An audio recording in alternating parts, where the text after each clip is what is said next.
friendship could be. My little pony. Until you all shared its magic with me. Big adventure. Tons of fun.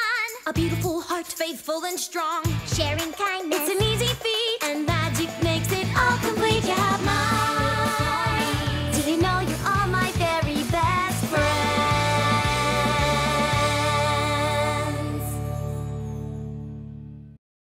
Shy, it'll be fun. So apparently there's a rare dragon migration coming up. I watched that boring butterfly migration with you.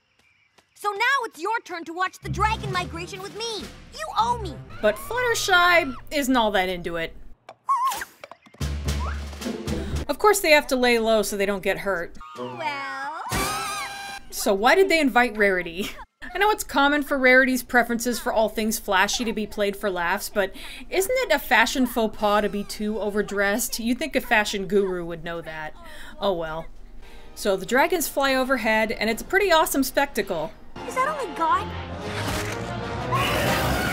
And that's why they're in a foxhole.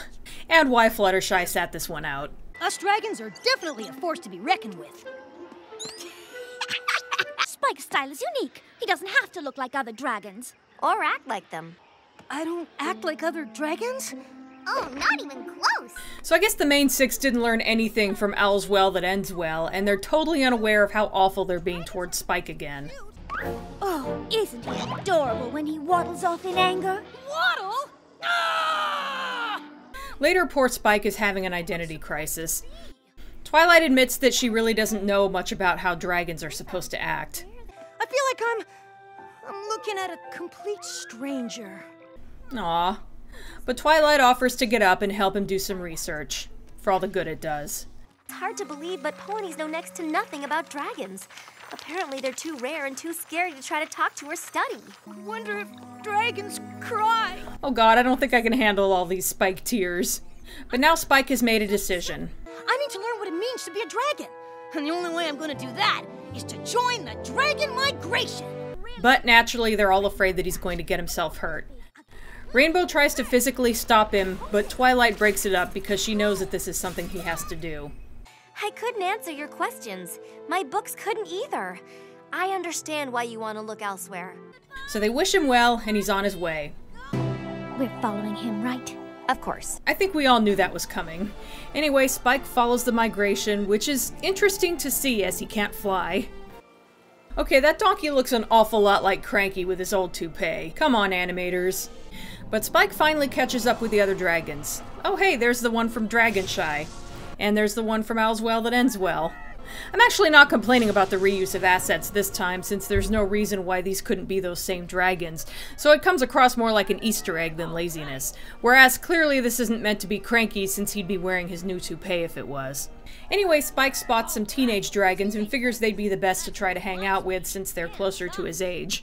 Meanwhile, remember how Twilight, Rainbow Dash, and Rarity were gonna follow him? Shh! We'll never pass if they hear 3 voices coming out of one dragon. Yeah, this is how they're doing it. Oh, surprise, surprise, teenage boy dragons are basically teenage boys. Their designs are really weird. I guess they're at that awkward age. I love the color scheme on the white and pink one, though. You look more like a peewee to me.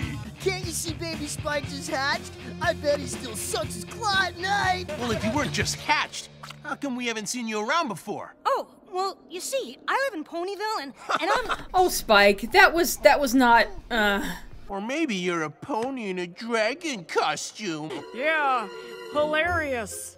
Who's up for a little belching contest? Once again, teenage boys. Okay, that other dragon is clearly a palette swap. I like the color scheme, though. And actually, there was another one earlier. Basically, every adult dragon you see in this episode is a reused asset. To be fair, dragon belches are pretty lethal. Think you could beat that, Pee-wee? But when Spike tries it, it turns out to be bad timing. Get this, guys! Spike's pen pals with a namby-pamby pony princess! How can he just throw that away? Twilight is like, oh no they didn't. Anyway, next up is tail wrestling. Again, the ponies are afraid Spike will get hurt if he wrestles with one of the other dragons, so they step in. Who's this weirdo? I think he's Crackle's cousin. Crackle is best dragon. Ready? Go! They can't even control that tail and they still almost beat him. Spike's the winner! And another test where the ponies intervene and then Spike just kind of gets lucky. After that, it's doing a cannonball into lava, because per cartoon logic, lava behaves exactly like water. Spike actually is heat resistant enough. It's more the height that he's afraid of. He ends up doing one of those painful belly flops and... That was awesome! No pony could live through a belly flop like that! He has actually impressed them this time, and they accept him as one of their own. Stick with us, Spike. We still got plenty to teach you about being a dragon. I'm not going anywhere. If anything, things are going too well because Spike might end up staying with the dragons. This is all my fault. I encouraged him to go. In any case, they've invited Spike to go on a raid with them to steal phoenix eggs. Oh, no! Meanwhile, the costume isn't exactly flight-friendly. We're just gonna have to hoof it. A little later, since this is Spike's first raid, his job is to lure the parents away from the nest. Hey, you bird brains! Come and get me! Ooh, damn. Actually, isn't Spike heat resistant anyway? Oh well. Meanwhile, it turns out that the eggs have hatched. Wow, even baby phoenixes are awesome. And adorable. The parents leave Spike alone and go after the other dragons.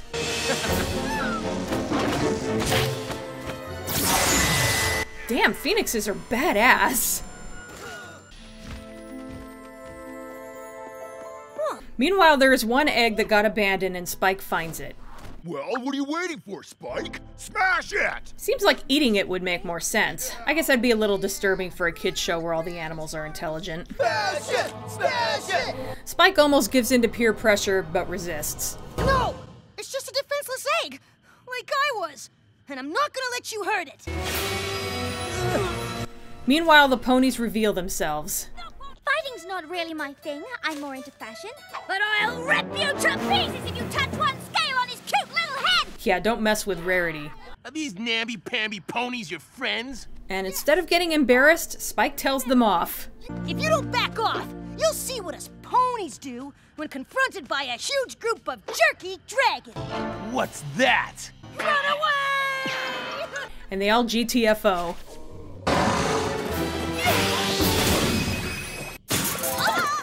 What are friends for? You're more than friends. You're my family. Rarity took the awe right out of my mouth. So later, as Spike is writing his letter to Princess Celestia, we get to see some old pictures. Spike is a hatchling, Nightmare Night, Cider Season, and a random group shot of the main six where he inserted himself into. Meanwhile, the phoenix egg hatches, and guess what Spike names it? Hey, welcome to the family, Pee-wee. Stick with me. I've got plenty to teach you about being a pony. And so ends Dragon Quest. This is another episode that's just okay. It definitely has its moments, but overall, it's not great. The teenage dragons are funny enough, the pony antics are great, and Spike is adorable as always, and he learns a nice little lesson. But I'm kind of bothered by how blatant they were with the reused assets in this one.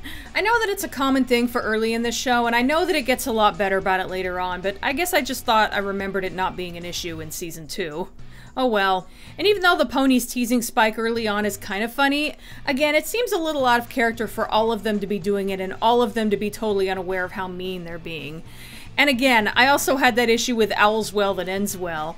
And it's even worse that they're doing it a second time, like they didn't learn anything. But I'm honestly not hating on this episode. Again, it's okay. I'm just pointing out why I don't think it's one of the better ones. Maybe I'm being picky, I don't know. Honestly, my favorite part of this one is seeing phoenixes in the wild and how badass they are. The last one we saw was Philomena way back in late Season 1, and she was a fun character with, eventually, a beautiful design. But man, you don't mess with wild phoenixes, even the babies. I also like how the male and female each has a slightly different crest on its head so you can tell them apart. That's a neat detail. I also like how Pee-wee is kind of a metaphor for Spike, hatched out of an egg and immediately born into the culture of a different species. I do have mixed feelings about Spike seeming to give up on his own culture after only one bad experience, but since I know that there's a later episode that continues the plot thread started in this one, I can't be too mad about it. Plus, I guess it's important that Spike comes to terms with who he is rather than what he could have been. Next up is Hurricane Fluttershy. See you then. My Little Pony.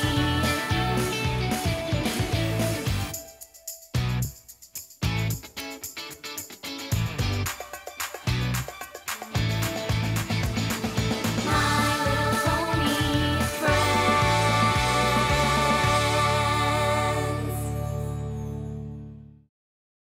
I still say you're nutty, but hey, I've done lots of nutty things. We know.